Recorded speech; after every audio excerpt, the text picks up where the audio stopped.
நெய் தரும் நன்மை தீமைகளை பற்றி பார்ப்போம் வாங்க. நெய்யில் சற்று கூடுதலாக விட்டமின் ஏ இருப்பதால் தோலுக்கும் கண்ணுக்கும் நல்லது.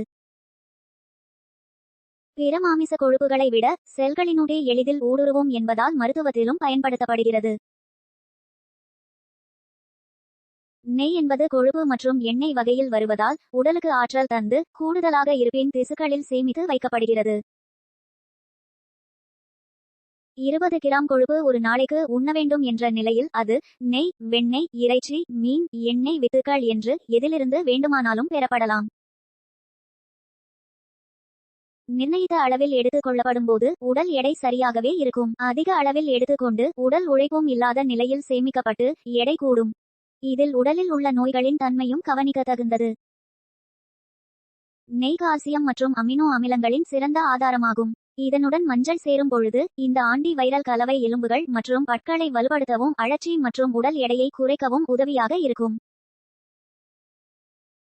மேலும் சளி, காய்ச்சல், இருமல், தொண்டை வலி போன்ற பிரச்சனைகளுக்கும் இது சிறந்த தீர்வாக அமைகிறது.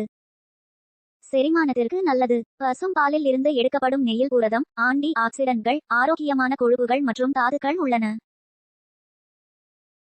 இதை காலையில் எடுத்துக்கொள்வதால் உடலில் உள்ள நச்சுக்கள் வெளியேறி உடலின் செல்கள் புத்துயிர் பெறும்.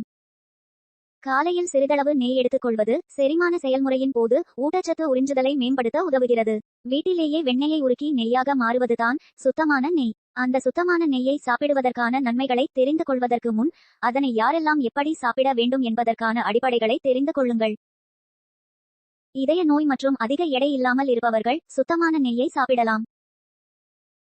அதுவே உடல் பருமன் அதிகம் உள்ளவர்கள் முற்றிலும் நெய்யை தவிர்க்க வேண்டும். நட்சத்திரக்குறி மேலும் ஒரு நாளைக்கு ஒருவர் 10 முதல் 15 வரை கிராம் நெய் தான் உடலில் சேர்க்க வேண்டும். தொடர்ச்சியாக நெய்யை உடலில் சேர்த்து வந்தால் உடல் மற்றும் மனம் உறுதியடையும் மற்றும் உடலும் ஆரோக்கியமாக இருக்கும். மேலும் இதை சாப்பிட்டால் உடலில் உள்ள அழுக்குகள் அனைத்தும் வெளியேறிவிடும். அதிலும் பார்வை, தசைகள் போன்றவை ஆரோக்கியமாக இருக்கும். கொலஸ்ட்ரால் பிரச்சனை உள்ளவர்களுக்கு நெய் ஒரு சிறந்த வழி. ஏனெனில் அவர்கள் வெண்ணெய்க்கு பதிலாக நெய்யை பயமின்றி சாப்பிடலாம். வெண்ணெயுடன் ஒப்பிடும் போது நெய்யில் மிகவும் குறைவான அளவில் கொழுப்பு உள்ளது. இதனால் உண்ணும் உணவுகள் எளிதில் செரிமானமடைந்துவிடும். சுத்தமான நெய் நீண்ட நாட்கள் கெடாமல் இருக்கும். இதனை ஃப்ரிட்ஜில் வைத்து சேகரிக்க வேண்டும் என்பதில்லை. நட்சத்திரக்குறி சில மக்கள் நெய் சாப்பிட்டால் மனம் சமநிலையோடு இருப்பதோடு மூளையின் செயல்பாடும் மேம்படும் என்று நம்புகின்றனர். நெய்யானது உடல் செரிமான மண்டலத்தை சீராக இயக்குவதோடு தினமும் உடற்பயிற்சி செய்தால் உடல் எடையை குறைப்பதற்கும் உதவும். நட்சத்திரக்குறி நெய்யில் வைட்டமின் ஏ, டி, இ மற்றும் கே சத்துக்கள். இந்த வைட்டமின்கள் அனைத்தும் கரையக்கூடிய கொழுப்புகள். ஆகவே தான் இது உடல் எடையை அதிகரிக்காது என்று சொல்கின்றனர் நிபுணர்கள்.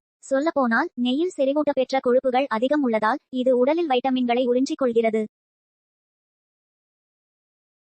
சமையலில் பயன்படுத்தும் சமையல் எண்ணெயை விட நெய் மிகவும் சிறந்தது. ஏனெனில் அந்த எண்ணெய்கள் அதிக வெப்பத்தில் கருகிவிடும். ஆனால் நெய்யானது அவ்வாறு இல்லை. அது எவ்வளவு வெப்பத்திலும் வாசனையுடன் இருக்குமே தவிர கருகாமல் இருக்கும்.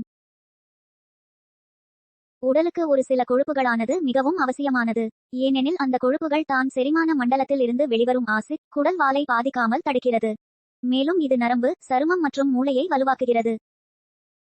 நெய் சாப்பிடுவதால் ஏற்படும் தீமைகள்: உடல் எடை அதிகமாக உள்ளவர்கள், கல்லீரல் கொழுப்பு உள்ளவர்கள் நெய் உட்கொள்வதை தவிர்க்க வேண்டும். ஏனென்றால் இதில் உள்ள கொழுப்பு சத்துக்கள் உங்களது இதய ஆரோக்கியத்தை பாதிக்கிறது.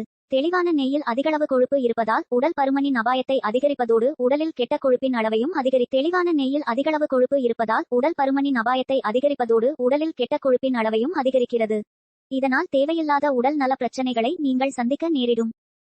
நெய் சாப்பிடுவதை யார் எப்போது தவிர்க்க வேண்டும்? நீங்கள் அஜீரணத்தால் அவதிப்படும் போது நெய்யை தவிர்க்கவும்.